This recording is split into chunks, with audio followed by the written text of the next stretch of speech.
Hello everyone, welcome back to my channel. मी रुद्राणी OCMच्या आणखीन एका न्यू व्हिडिओमध्ये तुमच्या सगळ्यांचं स्वागत करते.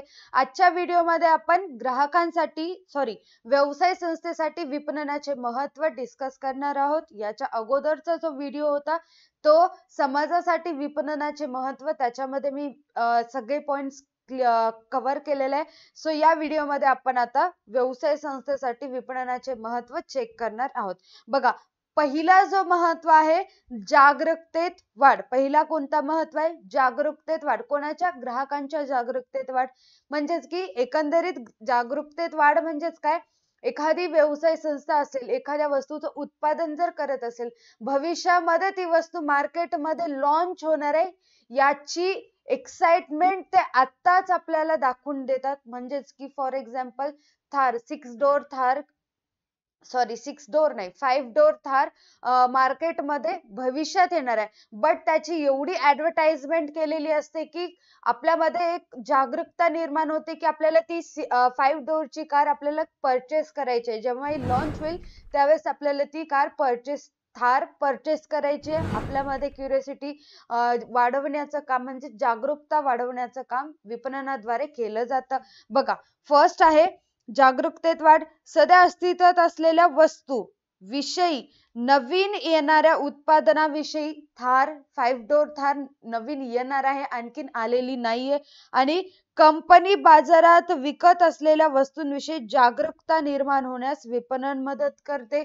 वस्तूची जाहिरात करून ग्राहकांना आकर्षित करण्याचं काम केलं जातं आणि ग्राहकांना जागृत करण्याचं काम केलं जातं. तुमच्या फायद्याची वस्तू आम्ही लॉन्च करणार आहोत हे आधीच एक्सपोज करून ग्राहकांमध्ये काय क्युरियोसिटी उत्पन्न करत असतात. मग लॉन्च झाल्या मोठ्या प्रमाणामध्ये विक्री ग्राहक करत असतात. iPhone 15 Pro जो होता त्याच्या अगोदर चांगल्या पद्धतीने ऍडव्हर्टाइजमेंट वगैरे केलं. मग त्याच्यानंतर ग्राहकांमध्ये क्युरियोसिटी निर्माण झाली की iPhone 15 Pro जे आहे ते आपल्याकडे असायला पाहिजे. ते फोन परचेस करण्यासाठी मोठमोठ्या रांगा त्या शॉपच्या बाहेर लागू लागल्या. म्हणजेच की जागरूकतेत वाढ झालेली आहे. यामुळे संभाव्य ग्राहकांच्या मध्ये जागरूकता वाढते. संभाव्य ग्राहक कोण? म्हणजे मी अगोदरच्या लेक्चरमध्ये किंवा व्हिडिओमध्ये ते कव्हर केले. ओके, त्यामुळे ग्राहकांमध्ये वस्तूविषयी चांगली प्रतिमा निर्माण होते. ऍडव्हर्टाइजमेंट जर चांगल्या पद्धतीने आपण केलो तर ग्राहकांमध्ये ऑटोमॅटिकली त्या वस्तूची प्रतिमा चांगलीच दिसून येईल. ओके, फर्स्ट पॉइंट समजलं. सेकंड पॉइंट चेक करा आता. विक्रीमध्ये वाढ. सेकंड पॉइंट काय? विक्रीमध्ये वाढ. आता जागरूकतेमध्ये काय बघितलं की थार 5 डोर येणार आहे, आलं नाही, त्याची ऍडव्हर्टाइजमेंट आत्ताच करून आपल्यामध्ये जागरूकता निर्माण केलेली आहे. मग ती जेव्हा लॉन्च होईल त्यावेळेस आपण ती थार परचेस करू, विक्रीमध्ये ऑटोमॅटिकली वाढ होईल. iPhone 15 Pro असू दे, ते जागरूकता निर्माण केलं आणि ज्यावेळेस लॉन्च झालं धाड सगळेजण परचेस करू लागले, मोठ्या रांगा लागू लागले. ठीक आहे, विक्रीमध्ये वाढतेच आहे. बघा आता, एकदा का विपणनामुळे ग्राहकांच्या मध्ये वस्तू किंवा सेवेविषयी जागरूकता निर्माण झाली की, फर्स्ट पॉइंट वर सेकंड पॉइंट डिपेंड आहे. ओके, जागरूकता निर्माण झाली की ती ग्राहकांना वस्तू खरेदी करण्याविषयी आकर्षण निर्माण करते, अट्रॅक्टिव्ह करत असते. ठीक आहे, कुठलीही कार असू द्या, कारच्या बाबतीत मोठ्या प्रमाणामध्ये या टाईपची स्ट्रॅटर्जी वापरली जाते. आधी एकतर ती कार लॉन्च होणार आहे, भविष्यामध्ये होणार आहे, आधीच सांगितलं जातं आणि ज्यावेळेस लॉन्च होईल तेव्हा मोठ्या प्रमाणामध्ये त्या कारची सेल होते. ठीक आहे, विक्रीमध्ये वाढ होत असते. विपणनाच्या यशस्वी मोहिमेमुळे संघटनेच्या विक्रीत वाढ होण्यास मदत होते. जे काही विपणनाचे कार्य ते यशस्वीरित्या पार पाडले तर ऑटोमॅटिकली वस्तूंच्या विक्रीमध्ये वाढ होत असते. विक्रीत वाढ झाल्याने नफ्यात वाढ होते.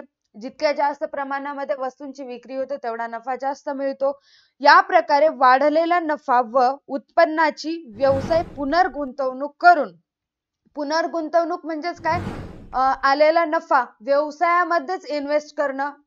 काहीतरी पैसे व्यवसायामध्ये जमा झाले, नफा आलेला, मग अशा वेळेस तोच नफा व्यवसाय संघटनेमध्ये आणखीन कोणती तरी मशीन घेण्यासाठी किंवा कर्मचाऱ्यांची संख्या वाढवण्यासाठी, त्यांना वेतन वगैरे द्यावं लागतं, त्याच्यासाठी पुनर्गुंतवणूक केली जाते. पुनर्गुंतवणूक करून अधिक नफा मिळवला जातो. एक आलेला नफा गुंतवत जातो. एक अशी वेळ येते की नफा मोठ्या प्रमाणामध्ये आपल्याला मिळत असतो. आधुनिक व्यवसाय संघटनेचे अस्तित्व कार्यक्षम विपणन कार्यावरच अवलंबून असते. ठीक आहे. जे विपणन कार्य चांगल्या पद्धतीने केलेले असतात त्या ठिकाणी आपल्या व्यवसायाचा यश असतं किंवा व्यवसायाची वाढ होत असते, व्यवसायाचा विकास होत असतो.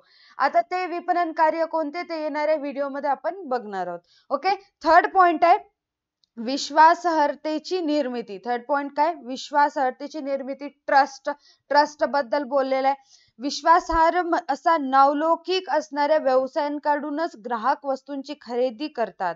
म्हणजेच की जी ब्रँड ट्रस्टेड आहे, ठीक आहे. आता बऱ्याचदा मी एक्झाम्पल पण बिग बुल बॅच मध्ये दिलेलं आहे की आपल्या घरामध्ये एक रूढी परंपरा चालत आली असती. वडिलांकडे जे फोन असते ताईकडे त्याच कंपनीचं असतं, भावाकडे त्याच कंपनीचं असतं, काकाकडे वगैरे.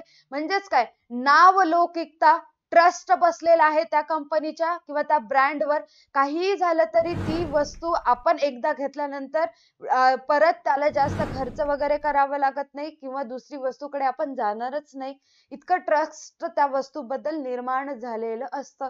कोणाच्या घरामध्ये रिअलमीची सिरीज असते, रेडमीची सिरीज असते किंवा कोणाच्या घरामध्ये विवो असतात, कुणाच्या सॅमसंग असतात, कुणाच्या वन प्लस असतात, कुणाच्या आयफोन असतात. म्हणजेच काय, ट्रस्ट निर्माण झालेला.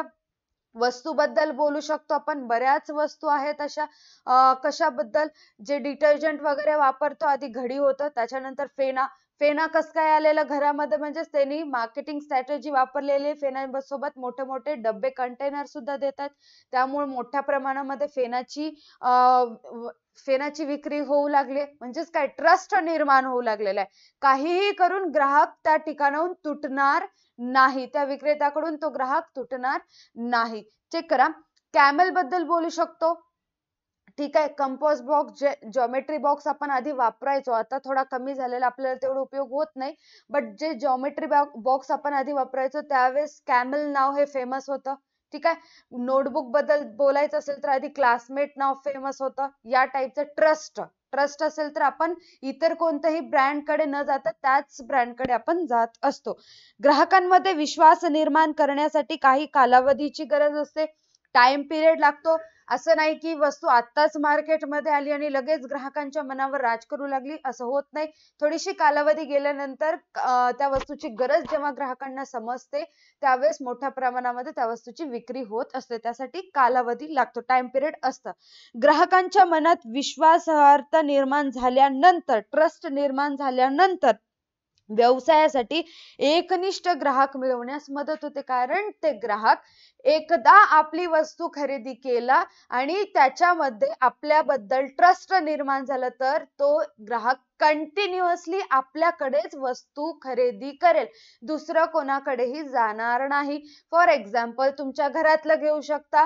किराणा माल जर आणायचा असेल तर आपले पप्पा, आजोबा, पणजोबा वर्षानुवर्ष एकाच पर्टिक्युलर किराणा शॉप मधून माल आणत असतात, ग्रोसरी शॉप मधनं किराणा सामान घरी आणत असतात. म्हणजेच काय, ट्रस्ट. तुमचे पप्पा, काका वगैरे हे काय, एकनिष्ठ ग्राहक त्या विक्रेत्याचे. ओके. एकदा तुमच्या व्यवसायाने तुमच्या ग्राहकांच्या मनात विश्वासार्हता निर्माण केल्यास, ट्रस्ट निर्माण केल्यास निष्ठावान ग्राहक मिळण्यास मदत होते. निष्ठावान म्हणजेच की ते ग्राहक तुटणार नाही, दुसरीकडे जाणार नाहीत. आनंदी ग्राहक आपल्या उत्पादनाची बाजारपेठेत चांगली प्रतिमा वाढवण्यास मदत करतो. एखादा जर ग्राहक म्हटला की चुकून नाही, म्हणतोच की मी या पर्टिक्युलर दुकानातून वस्तू खरेदी केलेल्या आहे, एकदम चांगल्या क्वालिटीच्या, प्रशंसा करतो त्या वस्तूबद्दल, दुकानाबद्दल सांगतो, मग परत तो दुसरा ग्राहक त्या ठिकाणी जाऊन वस्तू खरेदी करत असतो. नावलौकिकतेमध्ये वाढ होत असतं. ग्राहक आणि व्यवसाय संस्था यांच्यामधील नातेसंबंध उभारणीसाठी परिणामकारक विपणन महत्वाची भूमिका पार पाडते. आता काय आहे हे नातेसंबंध का म्हटलेलं आहे? कारण बाजारपेठ संशोधन केल्यामुळे विक्रेत्यांना एक्झॅक्टली किंवा व्यावसायिकांना समजलं की ग्राहकांना काय पाहिजे, त्या पद्धतीचं ते उत्पादन करू लागले, मग त्यांच्यातले नातेसंबंध सुधारू लागले. परिणामकारक किंमत धोरण व योग्य वेळेत विक्रेतर सेवांच्यामुळे व्यवसाय संघटनेची प्रतिमा सुधारते. किंमत धोरण म्हणजे चांगली किंमत ठरवणे. ठीक आहे. ग्राहकांना परवडेल अशी किंमत ठरणे, ना कमी पण नाही कमी ना जास्त पण नाही, दोन्ही पण बॅलन्स असल्या पाहिजे सर्व गोष्टी. आणि त्याचबरोबर योग्य वेळेत विक्रेता सेवा म्हणजेच काय, एखादा ग्राहक जर आपल्याकडनं वस्तू खरेदी केला तर ती वस्तू जर बिघाड झाली, विक्री नंतरची सेवा त्या ठिकाणी दिली जाते, त्याला विक्रीोत्तर सेवा असे म्हणतात. व्यापाऱ्यांची बहुसंख्य कार्य ही व्यवसायाची प्रतिमा निर्माण करण्यासाठी निर्देशन करत असतात. जे व्यापारी असतात ते खूप कार्य करत असतात, म्हणजेच की ते व्यवसायाची एक चांगली प्रतिष्ठा किंवा प्रतिमा बनवण्यासाठी ते कार्य करत असतात. अनुशासन, परंपरा, प्रतिष्ठा त्या टाईपचं. ओके, विश्वासार्हतेची निर्मिती तुम्हाला क्लिअर झालं असेल. 4th पॉइंट चेक करू शकता, निर्णय प्रक्रियेस आधार. निर्णय प्रक्रियेस आधार. ग्राहकांना वस्तूंचा पुरवठा करण्याची कल्पना मनात आल्यानंतर, ठीक आहे, व्यावसायिकांना अनेक निर्णय घ्यावे लागतात. वस्तूंचा पुरवठा सप्लाय मार्केटमध्ये करायचा आहे, सो आधी आपल्याला वस्तू बनवावी लागती. वस्तू बनवण्यासाठी कच्चा माल आणावा लागतो. आलेला माल किंवा वस्तू तयार करण्यासाठी विविध मशीन्स लागतात. काही कामगार किंवा कर्मचारी सुद्धा लागत असतात. या संबंधित निर्णय घेण्यासाठी विपणन कार्यामुळे मदत होत असते. व्यावसायिकांना अनेक समस्यांना सामोरे जावे लागते. जसं मागे कोविड-19 कोरोना आलं होतं, त्या पिरियड मध्ये कित्येक उद्योगधंदे, व्यवसाय चक्क बंद पडले होते. त्यावेळेस त्या समस्येला सामोरे जाणं हे व्यावसायिकाला कठीण जात होतं. जसे की काय, कसे, केव्हा, किती प्रमाणात आणि कोणासाठी निर्माण करावयाचे, उत्पादनाच्या प्रमाणात जशी वाढ होत जाईल तशी निर्णय प्रक्रिया गुंतागुंतीची बनते. म्हणजेच की एखादा मेजर असेल, ठीक आहे, साधन सामग्री असेल, किती वापरावी, त्याची मेजरमेंट किती असेल, क्वांटिटी किती असेल, क्वालिटी कशी असेल, ग्राहकांना आवडेल का नाही, या सर्व गोष्टी बाबतीत निर्णय घेतेवेळी, त्याचबरोबर जसं जसं आपली वस्तू ग्राहकांना आवडू लागली, मोठ्या प्रमाणामध्ये आपल्या वस्तूसाठी सेल्स होऊ लागले, अशा वेळेस काही डिसिजन घेणं व्यावसायिकाला कठीण जातं. त्यावेळेस विपणन योग्य निर्णय योग्य वेळी घेण्यास मदत करते. आता विपणनाचे खूप कार्य आहेत, त्यामध्ये व्यावसायिकाला सगळ्या गोष्टी सुटसुटीत आणि पद्धतशीररित्या करण्यात येतात, विपणन कार्याद्वारे करण्यात येतात, म्हणून जास्त निर्णय घेण्यामध्ये त्यांना कठीण जात नाही. 5th पॉइंट आहे नवीन कल्पनांचे स्त्रोत. 5th पॉइंट काय, नवीन कल्पनांचे स्त्रोत. बघा, विपणनामुळे व्यवसायांना ग्राहकांच्या गरजांची माहिती मिळते. बाजारपेठ संशोधन केल्यामुळे ग्राहकांच्या गरजांची माहिती मिळते. ग्राहकांच्याकडून मिळालेल्या अभिप्रायामुळे, फीडबॅकमुळे, अभिप्राय म्हणजेच काय, फीडबॅकमुळे अस्तित्वात असलेल्या उत्पादनामध्ये सुधारणा करण्यास मदत होते. आपण एखाद्या जर रेस्टॉरंट मध्ये जेवायला गेलो, त्यावेळेस आपण सांगतो की ही भाजी जरा तुम्ही ग्रेव्ही बनवलेले, नेक्स्ट टाइमला तुम्ही थोडीशी घट्ट ग्रेव्ही कमी करा, ते टेस्ट येत नाही, अशा पद्धतीचा आपण फीडबॅक देतो. मग नेक्स्ट टाइमला आपण ज्यावेळेस जातो किंवा आपण सांगितल्यानंतर ते त्याच्यामध्ये सुधारणा करतात, ग्रेव्ही कमी बनवतात, घट्ट पीसेस आपल्याला त्या ठिकाणी देत असतात. ओके, लोकांच्या आवडीनिवडीमध्ये वेगाने बदल होत आहे. माहिती आपल्याला किती फास्ट जग पण पुढे चाललेलं आहे, तसं तसं फॅशन्स, आवडीनिवडी सुद्धा बदलत आहेत. विपणनामुळे हे बदल लक्षात येतात. विपणन या कार्यामुळे हे बदल लक्षात येतात. संशोधन, रिसर्च, बाजारपेठ संशोधन हे विपणनाचं पहिलं कार्य. सगळ्यात आधी विक्रेत्याला बाजारपेठ संशोधन करावं लागतं. संशोधन आणि विकास विभाग त्यानुसार उत्पादनात बदल करतात, रिसर्च करतात आणि त्या उत्पादनामध्ये बदल घडवून आणतात, त्यामुळे विकास होत असतो. विपणन विषयातील 4 Ps ते आपल्याला येणाऱ्या व्हिडिओ मध्ये बघायचेच आहेत. वस्तू, किंमत वगैरे जे काही 4 Ps आहेत, म्हणजेच की उत्पादन, किंमत, उत्पादन म्हणजेच वस्तू, किंमत, स्थान आणि विक्रय वृद्धी हे घटक उत्पादन विकासामध्ये फार महत्वाची भूमिका पार पाडतात. कारण एखाद्या वस्तूच्या उत्पादनासाठी किंवा इतर कार्यासाठी हे 4 घटक अस्तित्वात असणं खूप गरजेचं असतं. व्यवसायाच्या संशोधन आणि विकास विभागातील सहकार्याच्यामुळे उत्पादनामध्ये नवीन कल्पना व शोध लागत असतात. ते रिसर्च करत असतात आणि त्यांना काही आढळून आल्यास ते रिसर्च केल्यानंतर ते उत्पादनामध्ये चेंजेस करतात. ऑटोमॅटिकली डेव्हलपमेंट होत असतं. समजला? नवीन कल्पनांचे स्रोत. लास्ट पॉइंट आहे स्पर्धेचा सामना करणे. लास्ट पॉइंट काय आहे? स्पर्धेचा सामना करणे. बघा, अर्थव्यवस्थेच्या जवळजवळ सर्वच क्षेत्रामध्ये स्पर्धा वाढलेली आहे. बाजारपेठेमध्ये गळे कापूस स्पर्धा आहे. आपल्याला माहिती आहे आपल्या उत्पादन किंवा वस्तू सेवांसाठी मक्तेदारी निर्माण करणे कोणत्याही व्यवसायाला केवळ अशक्य आहे. ठीक आहे, इतक्या पर्यायी वस्तू आलेल्या आहेत एखाद्या वस्तूसाठी बाजारपेठेमध्ये, त्यावेळेस मक्तेदारी निर्माण करणं खूप कठीण झालेलं आहे. अशा खूप कमी वस्तू आहेत, तेही आता बंद झालेले आहेत की त्यांची मक्तेदारी होत आहे. ओके, संभाव्य ग्राहकांच्या मध्ये आपल्या वस्तूविषयी योग्य ती प्रतिमा निर्माण करण्यासाठी विपणनाची भूमिका महत्वाची आहे. आता हे जे सगळे पॉइंट्स आहेत वरती आपण चेक केलेले, डबल मी काही काय म्हणतात ते सांगणार नाही.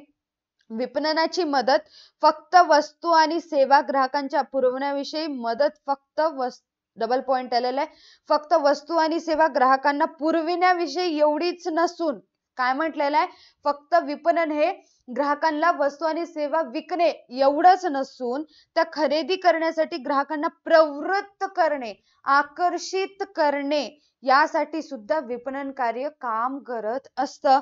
विपणनाची सक्षम व्यूहरचना आपल्या व्यवसायाची प्रतिमा स्पर्धकापेक्षा चांगली बनविते. कशी आपली वस्तू बाजारपेठेमध्ये इतरांपेक्षा वेगळी दिसेल याला म्हणतात व्यूहरचना आखणे, योजना आखणे आणि त्यानुसार विपणन कार्यामध्ये बदल करून वस्तूचं उत्पादन करणे. परिणामकारक विपणनासाठी आधुनिक तंत्रज्ञानाची मदत व्यवसाय देऊ शकतात. आता परिणामकारक जर विपणन करायचं असेल त्यावेळेस आधुनिक तंत्रज्ञानाची आवश्यक असते. आधुनिक तंत्रज्ञान म्हणजेच काय? मोबाईल, टीव्ही, संगणक, कम्प्युटर, लॅपटॉप, आयपॅड, टॅब हे सगळे आधुनिक तंत्रज्ञानाची साधने आहेत किंवा सोशल मीडियाचा वापर आपण मोठ्या प्रमाणामध्ये करतो. त्यावरती सुद्धा आपल्याला त्या वस्तूंबद्दल माहिती दिली जाते आणि आपल्या मनामध्ये एक क्युरियोसिटी निर्माण केली जाते आणि आपण ती वस्तू परचेस करत असतो.